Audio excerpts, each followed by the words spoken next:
घर में रह रहे हैं वो नहीं बनाया है। देखिए कुछ ही लोग हैं जिन्होंने अपना घर बनाया है, कितने लोग ऐसे हैं जिनके पास अपना घर है, अपने अपने घरों में रहते हैं, है ना। जिन्होंने घर बनाया है वो जानते हैं घर बनाने में कितनी तकलीफ होती है।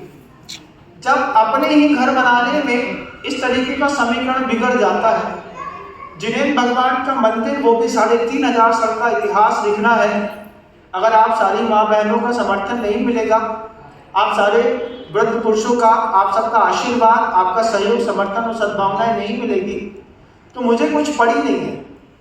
मैं तो आया हूँ, 2-4 दिन और अपना धर्म ध्यान करूँगा, धीरे से चला जाऊँगा, लेकिन इतिहास कभी आप लिख नहीं पाएंगे। आज मैं आया हूँ, आज मैं सोचता हूँ, क्योंकि मेरे पास अंदर अपने आप विचार नहीं बना।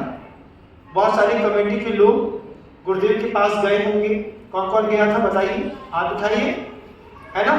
जाकर के आपने कहा होगा गुरुदेव उसका जीर्णोद्धार करना है, आज वक्त है, कीमत है, मन है, पैसा है, कल को हमारी संतानें आई, उनके पास पैसा नहीं रहा, वक्त नहीं रहा, उनके पास श्रद्धा नहीं रही, तो ये मंदिर ध्वस्त तो होगा लेकिन बन नहीं पाएगा।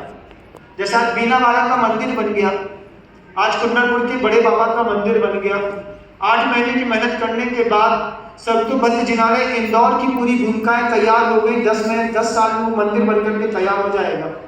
ऐसे ही अगर आप सबने समर्थन दिया तो अगले 7 या 8 वर्षों में ये जिनालय, साथ ही साथ एक संत निवास, साथ ही साथ आपके लिए धर्मदान का बहुत अच्छा कम्युनिटी हॉल और पूरी बिल्डिंग वगैरह बनकर के तैयार हो जाएगी। अगर आपको लगता है कि जैन शासन में इतनी शुभ स्थान पर व्यवस्थित तरीके से एक मंदिर बनना चाहिए, अगर आप सबको लगता है, क्योंकि रहना तो आप ही लोगों को है, मुझे तो आज हूँ कल चला जाऊंगा, मैं तो किसी से बंधा नहीं, मैं तो हर जगह बंधा हुआ, यहाँ भी हूँ, भोपाल में भी हूँ, इंदौर में भी हूँ, उज्जैन में भी हूँ, सागर में भी हूँ, जबलपुर में भी हूँ, डोंगरगढ़ में भी मैं तो हर जगह हूँ, मैं एक जगह तो हूँ नहीं। अगर आपको ऐसा लगता है कि इस कल्पना को साकार किया जा सकता है, मेरे आंख में विजन बनता है तो मैं उसको करते रहता हूँ।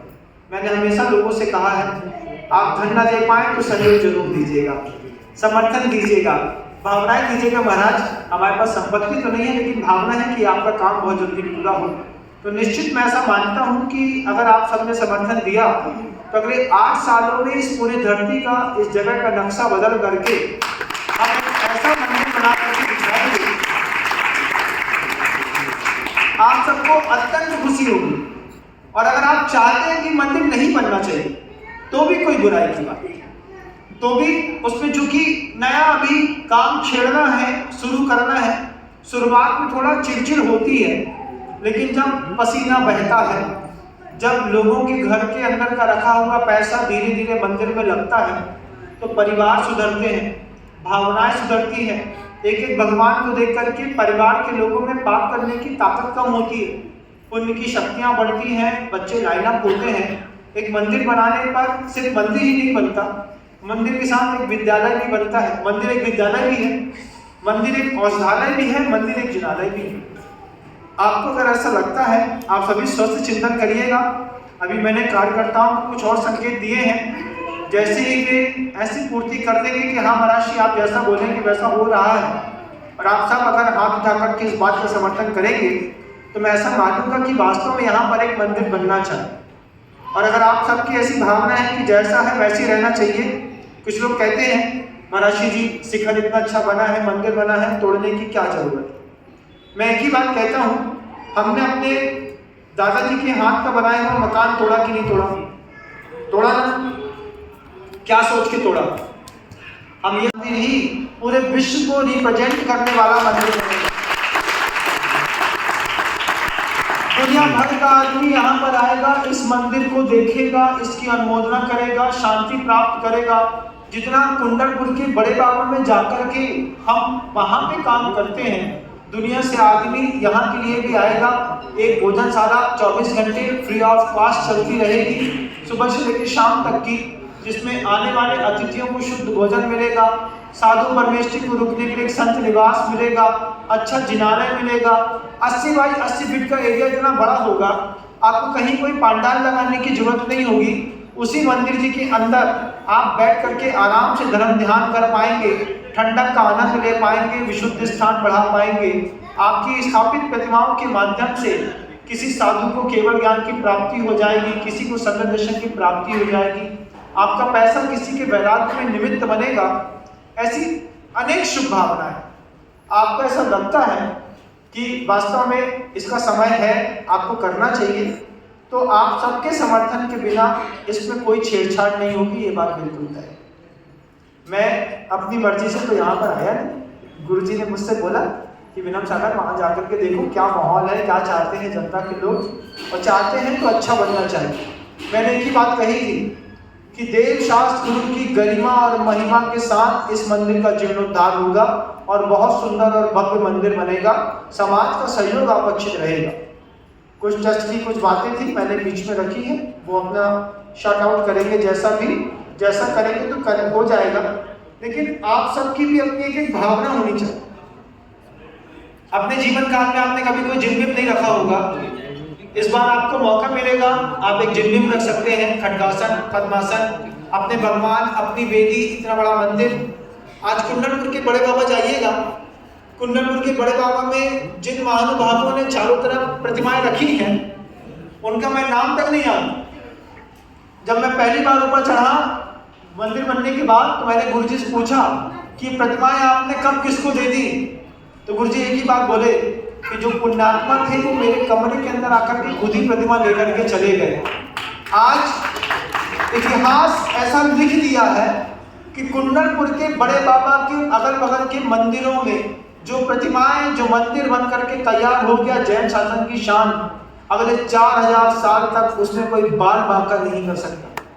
24 किलो सोना का कलश चढ़ाया बड़े बाबा को, 25 करोड़ रुपए का। इतना पैसा सिर्फ कलश पे लगाया, मंदिर में क्या लगा है ये तो गुरुदेव और केवली जानते हैं। ऐसा ही कुछ चमत्कार होगा अगर आप सब मिल करके इसका भूमि पूजन करेंगे, शिलान्यास करेंगे, सभी मिलकर के सहयोग करेंगे। सार्वजनिक मीटिंग एक न एक दिन तो होनी थी। मैं सोचता हूँ कि आज ही मौका है, मैं अपनी बात सार्वजनिक कर देता हूँ। इस बात को आप और दूर तक सार्वजनिक कर दीजिएगा, और जिस दिन आपको लगे कि ऐसा होना चाहिए है, ज़्यादा समय मैं दूंगा नहीं, मैंने कमेटी के कार्यकर्ताओं को भी इस बात से अवगत करा दिया है। मैं बहुत व्यस्त जीवन है मेरा, मेरे पास काम बहुत ज़्यादा है, समय छोड़ने के लिए मेरे पास बिल्कुल भी नहीं है। आपको ऐसा लगता है कि इसका जीर्णोद्धार अवश्यम भावी है, करना चाहिए, तो एक साथ बहुत जल्दी भूमिकाएं बनाइए, नहीं तो अधिकतम 8 दिन देता हूँ। जिस दिन आया था उसी दिन चुपचाप यहाँ से निकल जाऊँगा, आपके मन में रह जाएगी। अगर मंदिर निर्माण की कोई बात बनती है, संयोजनाएं बनती हैं, मैं बाबा की छुट्टी मनाने नहीं आया बाबा के घर में, क्या समझे? हमको जैसे गर्मी की छुट्टी पड़ जाती ना, ऐसे गर्मी की छुट्टी विनम्र सागर को मिलने वाली नहीं है। मैं वैसे कहता हूँ, जिस दिन मेरा अंतिम दिन होगा उसी दिन मुझे छुट्टी मिलेगी। इसके पहले मुझे कोई छुट्टी वुट्टी नहीं मिलती है, आपको छुट्टी मिल सकती है। तो मैं, अगर आप सबकी भावना ऐसी बनती है कि अपन को ऐसा करना चाहिए, तो महीने 2 महीने यहाँ पर रुक करके धर्म ध्यान करके करा के आपको भगवान से जोड़ करके आपकी पुण्य वर्णाओं को बढ़ा करके कुछ ऐसी संयोजना बनाने का प्रयास करूं। अन्यथा सब व्यर्थ है। मेरे पास कोई जादू की छड़ी तो है नहीं, जादू की छड़ी आप सब जरूर हैं। अगर जाग जाए तो सही तरीके से काम होगा तो बहुत अच्छी बात है, और नहीं भी होगा तो भी बहुत अच्छी बात है। भगवान को तो कुछ दिक्कत है ही नहीं है, ना उनके लड़का बच्चा है, ना उनको मंदिर से दिक्कत है। अपने तो लड़का बच्चा है, अपने को मंदिर से दिक्कत है। अपनी अपनी महत्वाकांक्षाओं को और अपनी अपनी अपेक्षाओं को थोड़ा दूर रख करके अगर आप जैन संस्कृति के बारे में सोचें तो मैं मानता हूं कि आप बहुत अच्छा काम कर पाएंगे।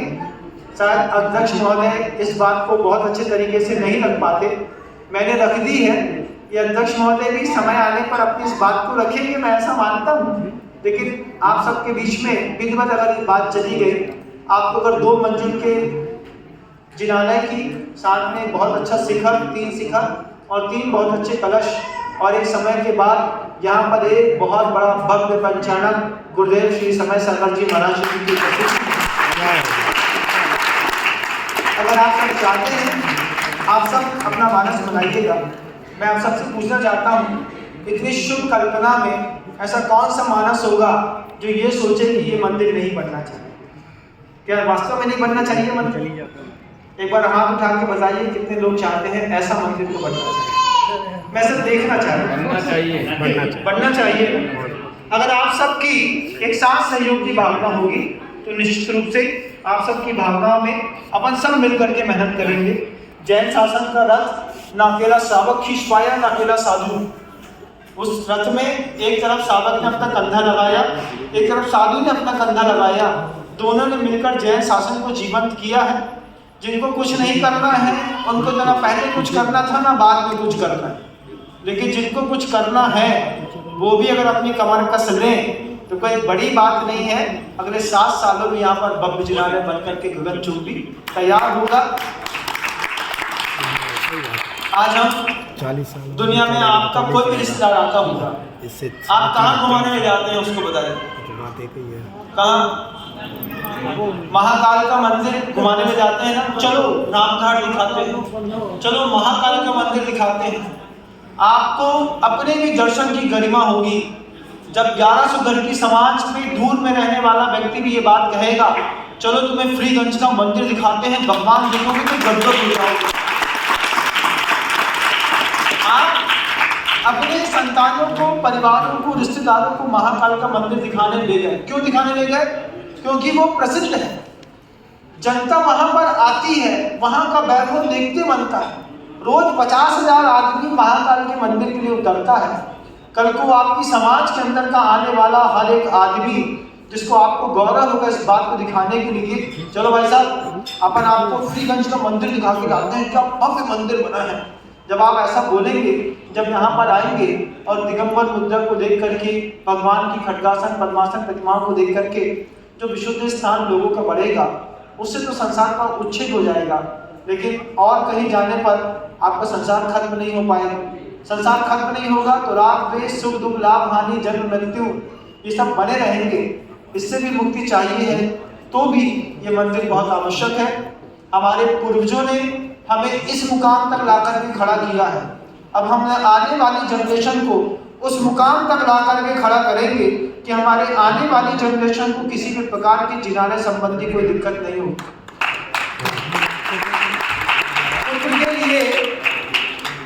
पुत्र के लिए मकान छोड़ते हैं, आप पैसा छोड़ते हैं, पुत्र के लिए धर्म भी छोड़ करके जाइएगा कि तुम्हारी वसीयत में सिर्फ मकान और दुकान नहीं है, तुम्हारी वसीयत में मकान दुकान के साथ एक भगवान भी है जो मैंने फ्रीगंज के मंदिर पर रखे हैं।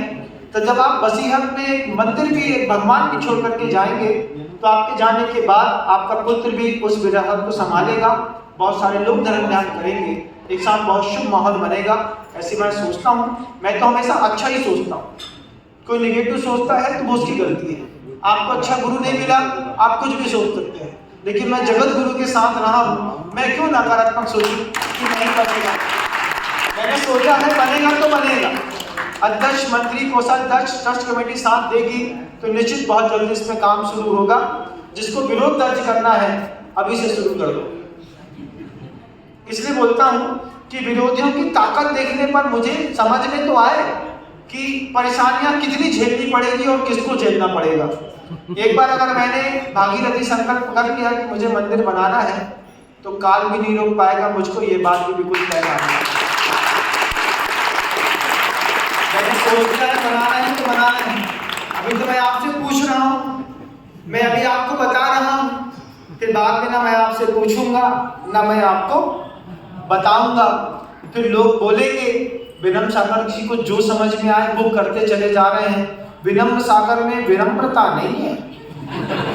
एक करिए ने अभी हमसे बोला था, कोई करिया कहीं का, वो करिया हमसे बोलता है, नहीं किसी और से बोलता है, यार तुम्हारे विनम्र सागर में विनम्रता नहीं है। हमने कहा विनम्र सागर में विनम्रता तो नहीं है, इसलिए तो उसका नाम विनम्र सागर रखा गया है।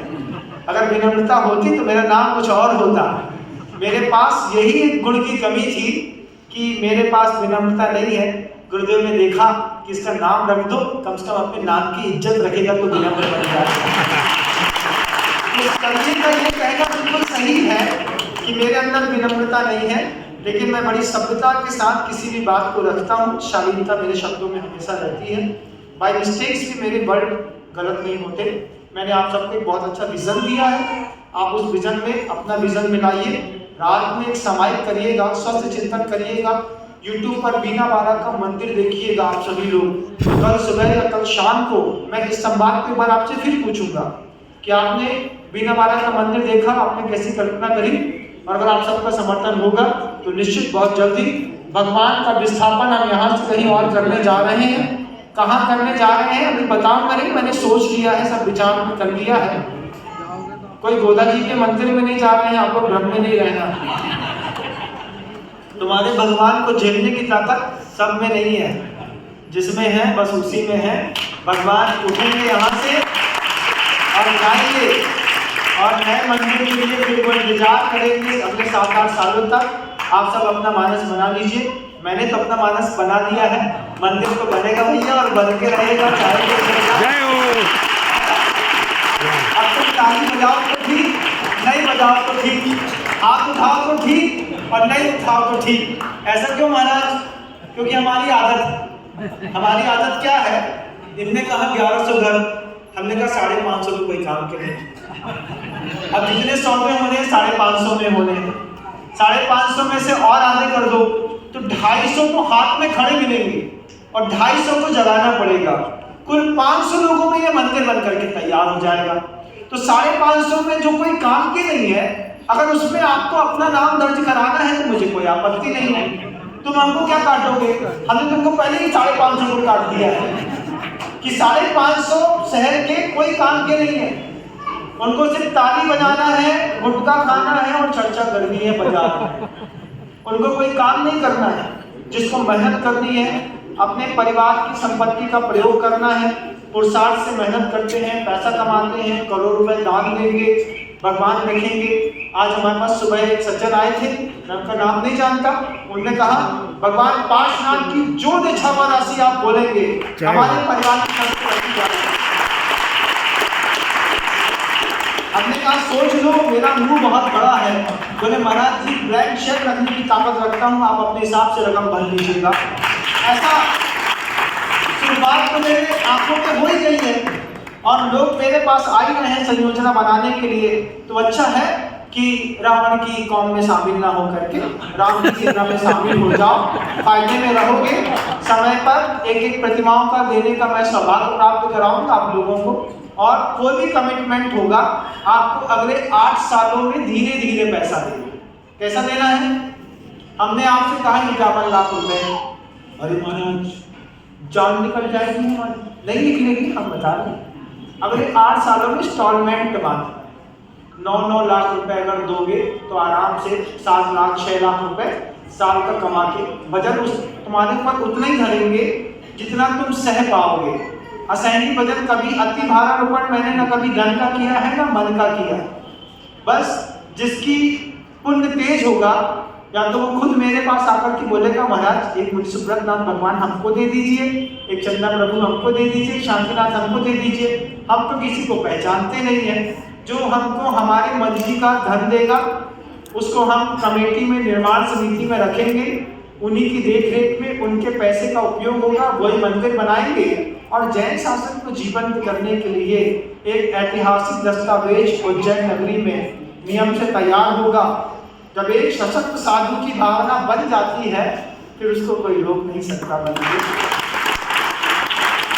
मेरा आप सबसे कहना है कि 550 में आप आ जाइए। अब किस तरफ में आना है, माइनस वाले के नहीं, प्लस वाले में अपना अपना नाम दर्ज करा दीजिएगा कि महाराज हम आपके साथ हैं, आप जैसा बोलो वैसा करेंगे। उसी में फायदा है। राम जी की फौज करेगी मौज और रावण का तो नरसंहार हुआ ही है, फिर तेरा क्या होगा रे कालिया। अगर कुछ इधर उधर हो जाए तो हमें दोष मत देइए भैया, क्योंकि हम अपने गुरु का आशीर्वाद लेकर के आए हैं।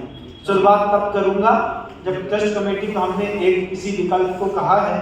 अगर ट्रस्ट कमेटी ने उस विकल्प को पूरा किया तो थोड़ा विस्तार की भावना रखी, उसके साथ ही इसका विस्तार शीघ्र होने जा रहा है। 80 बाई 80 का मंदिर होगा, 65 बाई 80 में एक संत निवास और आपकी नगर की जनता के लिए जो भी आवश्यक उपलब्धताएं हैं वो पूरी होगी, मैं ऐसा मानता हूँ। आप ये भी मत कहिएगा उज्जैन की समाज इंदौर की समाज की जैसी नहीं है। उज्जैन की समाज इंदौर की समाज से एक कदम आगे है। जब ये पैसा देने में उतारू होगी आपको खुद लगेगा अरे ये आदमी तो किराना की दुकान चलाता था, ये 31 लाख कैसे दे गया। जिसके पास है कुवत तो सबके पास है, बस हाथ की कुवत बड़ी जबरदस्त है। दंग रह जाएंगे आप देख करके जब आपके सामने लगेगा इनने प्रतिमा ले ली, इनने प्रतिमा ले ली, इनने प्रतिमा ले ली। ऐतिहासिक दस्तावेज है। एक चीज और ध्यान रखिएगा, कुंडलपुर के बड़े बाबा में जब कोई साधु नहीं भी रहता है तो भी 20 करोड़ रुपए साल के आते हैं। कितने आते हैं? 20 करोड़ रुपए एवरी ईयर कुंडलपुर के बड़े बाबा में चढ़ावा चलता है।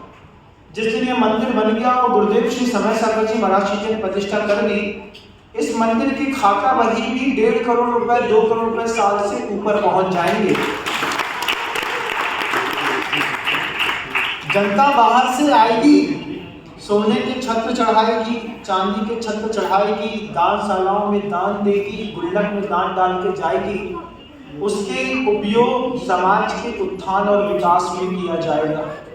जो लोग आज जुड़ेंगे कल उसका वो रिफंड भी बहुत अच्छा दे पाएंगे। एक बार मंदिर बना दिया, मंदिर बनाने के बाद लगातार जो धन संपत्ति आएगी उस धन संपत्ति के माध्यम से हम आगे चल करके एक सुदृढ़ विद्यालय का निर्माण कर सकते हैं। उसी के माध्यम से हम हॉस्पिटल खोल सकते हैं, गरीब बच्चों की पढ़ाई के लिए पैसा दे सकते हैं। ये सारी योजनाएं भी इसी जिनालय से जुड़ करके होंगी। आज मैंने पूछा कि कितना पैसा जनरेट होता है साल भर में आपके मंदिर से। इनने कहा महाराज जी 5-6 लाख रुपए तो साल का निकल ही आता है। ये राशि सीधे जंप मारेगी 1.5 करोड़ पे जाएगी। मैं आपको विश्वास दिलाता हूँ आचार्य भगवान के आशीर्वाद से बनने वाले मंदिर न कभी आदमी से अछूते रहे हैं न धन से अछूते रहे हैं। इन दोनों चीजों की हमेशा वहाँ पे भरमार रही है। युगों युगों तक ये मंदिरों में धन का आना जाना बना रहेगा और ट्रस्टी इस संपत्ति का व्यवसायिक नहीं सामाजिक संगठन में उपयोग करते रहेंगे। अगर आप सबको मेरी कल्पनाओं में यथार्थता और दिखती है, अगर आप सबका अच्छा आशीर्वाद और सहयोग मिलता है तो निश्चित रूप से हम इस काम को जल्दी शुरू करेंगे। अगर आप सबने विरोध दर्ज किया तो कोई बात की बात ही नहीं है। हम जैसे आए थे वैसे चले जाएंगे, लेकिन काम करके जाएंगे।